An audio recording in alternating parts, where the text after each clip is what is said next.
Hey everyone, welcome to Kat's Vegan Kitchen. One of my missions with this channel is to show you that just because you're busy doesn't mean you have to sacrifice your health. Tonight I'm making one of my favorite busy night recipes, a delicious Thai yellow curry. It's satisfying, protein rich, and heart healthy. Remember, if you're finding value in these videos, give a thumbs up and subscribe so you never miss a recipe. Let's get started. Let's start with a quick ingredient list. I'm going to use a chopped head of broccoli. I'm going to use 3 small to medium red potatoes. I'm going to use about a cup of chopped carrots. I'm going to use about 3/4 cup of onion, 1 clove of chopped garlic. I'm going to use 1 can of light coconut milk. If you're making this for guests, you may want to use full fat coconut milk, but I'm using light coconut milk. I'm going to have on hand 1 cup of plant-based chicken broth. I'm going to have avocado oil, my favorite oil because it has a high smoke point, some peanuts for garnish, and of course some yellow curry paste. My protein in this dish is seitan. It is a really high protein, plant-based protein that's low in carbs, but you can also use tofu. If you're not a tofu expert or used to eating tofu, I would use a seasoned tofu that you can buy at the grocery store just until you get used to the taste and texture of tofu. All right, let's get cooking. Okay, I use a lot of avocado oil in my recipes. I don't always measure it. I would say that's about a tablespoon or 2. If you're oil-free, I always say you can use a plant-based broth, which will work just as well. I'm going to add in 3/4 cup of yellow onion. I'm gonna saute the onion until it's fragrant and a little bit translucent.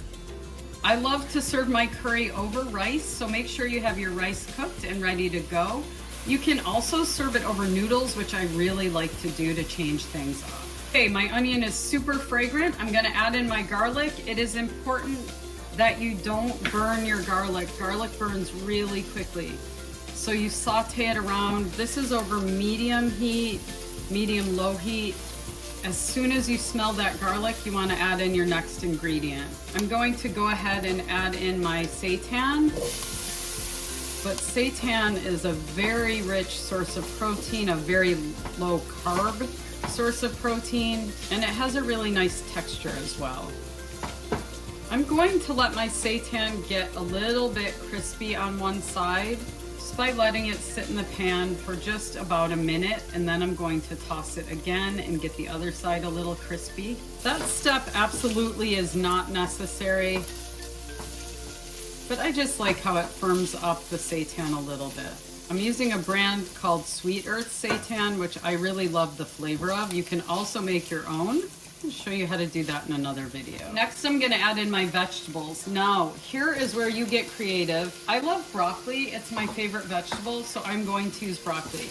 A lot of people will use green pepper or red bell pepper instead. If your kids don't like broccoli, you can tell them what my brother told me when I was a little girl. He told me, if you eat broccoli, you'll grow tall like the trees.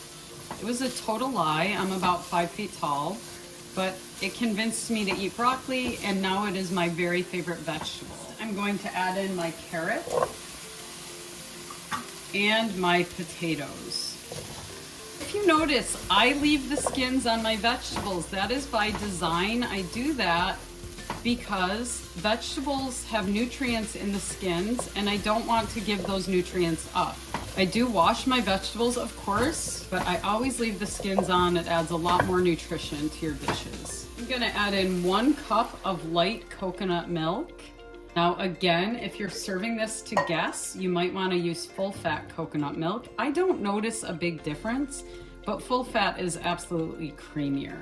I'm just gonna toss my vegetables around. It's gonna show me how much more liquid I need to add, and that's gonna depend on how liquidy you want your curry. So I definitely need a little bit more liquid. This is where I'm going to add in a little bit, a 1/2 cup to a cup of plant-based chicken broth. I'm gonna go ahead and add the whole cup in because I have a pretty big serving here. And here is the part where we're gonna cheat a little bit. We're gonna add in 2 to 3 tablespoons of a high quality yellow curry. I'm gonna mix it in so it gets nice and combined. Then I'm going to taste it because every yellow curry paste is a little bit different, and I want to make sure I put in enough but not too much. Okay, so for me, I'm gonna end up adding in about 2.5 tablespoons of the yellow curry that I have. I'm also going to add in about a half teaspoon of salt just to enhance the flavor, but I'm not going to do that until the end, once all my vegetables and broth are melded together. I'm gonna mostly cover that, and I'm going to let it simmer over medium-low heat for about 15 or 20 minutes till my potatoes are soft. My curry has been simmering for about 20 minutes. My potatoes are nice and soft. A fork will go right through them with no resistance, and that's how I know they're done. If you want this to cook even quicker, more quickly, you can chop your potatoes even smaller. I'm going to add just about a half teaspoon of salt. Salt is a flavor enhancer, so I'm gonna tell you to salt it to taste. Now, some people will add sugar into their curry, a little bit of brown sugar. I don't add sugar to my cooking. Sugar really has no nutritional value, and I know it can make things taste better, but I think this tastes really delicious without it. One thing my favorite Thai restaurant does is add a garnish of peanuts to the yellow Thai curry, so I'm going to go ahead and do that. There are a couple options with this dish. If you want it creamier, you can add a coconut cream when you're cooking it rather than the plant-based chicken broth. I like to keep it a little lower on the fat content, so I do use light coconut milk, but that will make it delicious and creamy. Thanks for watching. If you enjoyed this recipe, remember to subscribe to my channel so you never miss a recipe. Enjoy.